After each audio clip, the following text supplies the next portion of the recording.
Yo, what's going on, YouTube? And welcome back to Goal Line Hockey. It's your boy Kevin Forte, the one and only. And we have another breaking trade to discuss here this afternoon as Tanner Jeannot goes to the Tampa Bay Lightning for a massive return for the Nashville Predators. On the same day that David Poile announces he will be retiring this summer, he makes a massive trade. We'll be discussing that. So let's get right into it. So first off, guys, if you have not already, guys, before this year's trade deadline, make sure to follow us at Goal Line Hockey. We've got a lot of trade stuff going on here this week.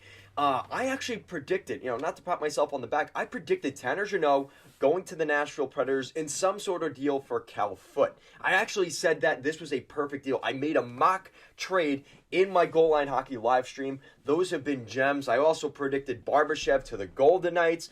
I think some of the easier ones like Kane to the Rangers and Meyer to the Devils, I predicted those as well. I also predicted O'Reilly to the Leafs before that happened. So, guys, listen, I don't like to say I know everything, but I know enough. And, to the haters out there that say Kevin doesn't know what he's talking about, this and that, I predicted two of the trades today, in a sense. And it's documented. So if you don't believe me, you could go back and watch those live streams. So make sure, catch us on our next Goal Line Hockey live stream, because apparently I actually do know what I'm talking about, believe it or not. It's crazy.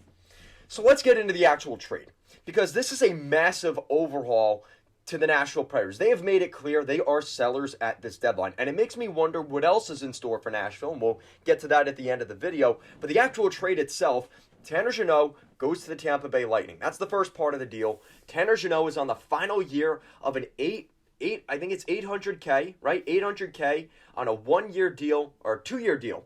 Two-year deal, $1.6 million, $800K per season.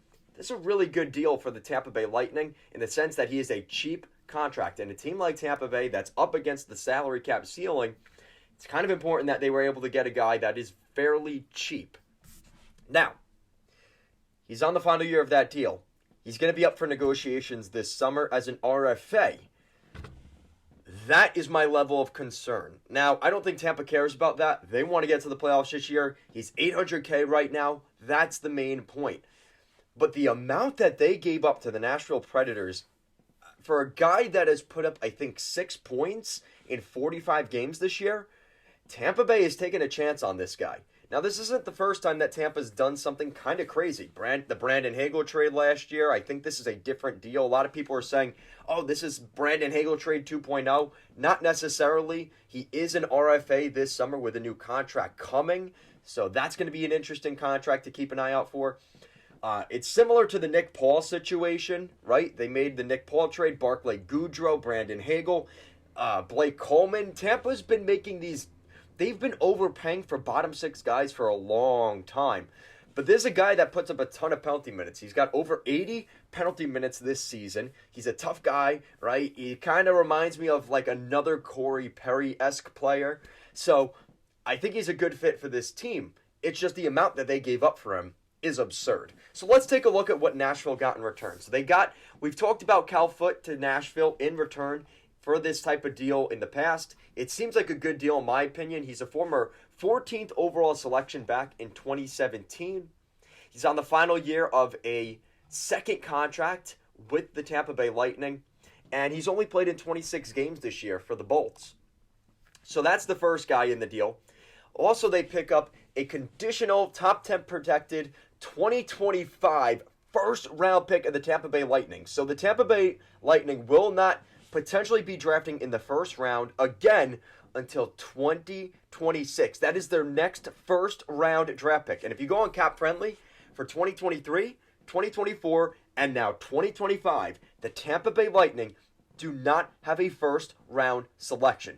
Loony. Absolutely loony. But even beyond that, they've traded a 2024 second round pick, a 2023 third round pick, a 2023 fourth round pick, and a 2023 fifth round selection. So the Tampa Bay Lightning have given up the bank for Tanner Jeannot.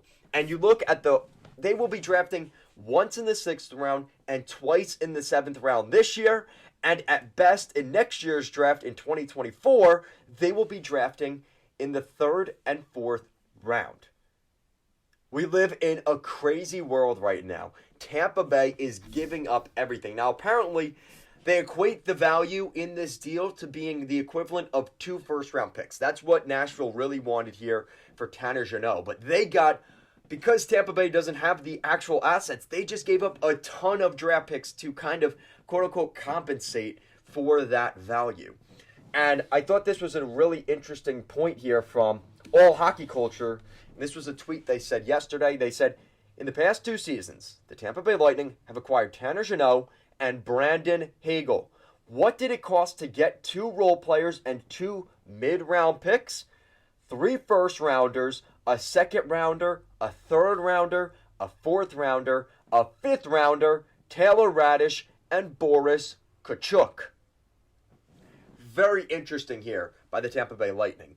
And again, you're seeing Julien Brisebois make some kind of interesting moves. He's given up a lot of assets, but teams are not willing to trade with Tampa for nothing. I think Tampa is a victim of their own success in the sense that they are now having to overpay for guys because everybody just assumes Tampa is going to win the trade. So they have to overpay to quote-unquote make the value worth it. And that's kind of what we're seeing in this deal here. Now, another thing we have to talk about for Nashville and the Nashville side of things, they acquired Isaac Ratcliffe for future considerations, which is basically nothing from the Philadelphia Flyers. So the Nashville Predators in the past couple of days pick up 2 second-round picks. Again, you have to remember the Nino Niederreiter deal. A first-round pick, a third, a fourth, a fifth, and Isaac Ratcliffe and Cal Foote over the last 3 trades they have made here this weekend. Overall, the Nashville Predators are selling. And it sounds like with the new GM coming in Barry Trotz, we might even see more deals coming here in the woodworks for the Nashville Predators. I'm really intrigued to see what else they do here ahead of the deadline. They've got a first-round pick in 2025 that's not their own. They have 3 second-round picks in next year's draft, 3 third and fourth-round picks in this year's draft, and I think there's more in the pipeline for the Nashville Predators. You look at some of the guys that they could be looking to move, there's a lot going on here. You look at Dante Fabro, Alex Carrier, potentially guys that could be on the move, McDonough, Ekholm. The Nashville Predators could be making some serious moves here ahead of the deadline, so stay tuned. And Barry Trotz, shout out to Barry Trotz, he will be the second general manager in Nashville Predators history, taking over after 26 years. David Poile will be hanging it up as a GM. He'll be hanging up the phone for one last time.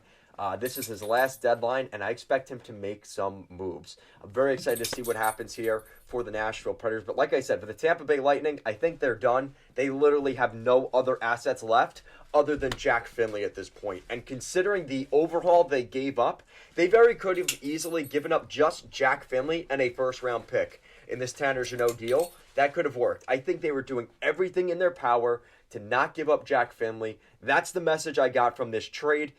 But let me know what you guys think in the comment section down below. What do you guys think of the Nashville Predators? The overhaul they got for Tanner Jeannot, David Poile retiring, it's kind of a weird thing, and Barry Trotz coming back, going full circle from being the head coach, the first head coach in Nashville Predators history, to now taking over his predecessor, David Poile, as the next GM in Nashville. Guys, let me know what you think. What do you guys think the Predators could do ahead of the deadline? Let me know that as well. Thank you so much for watching, and I'll see you guys again next time.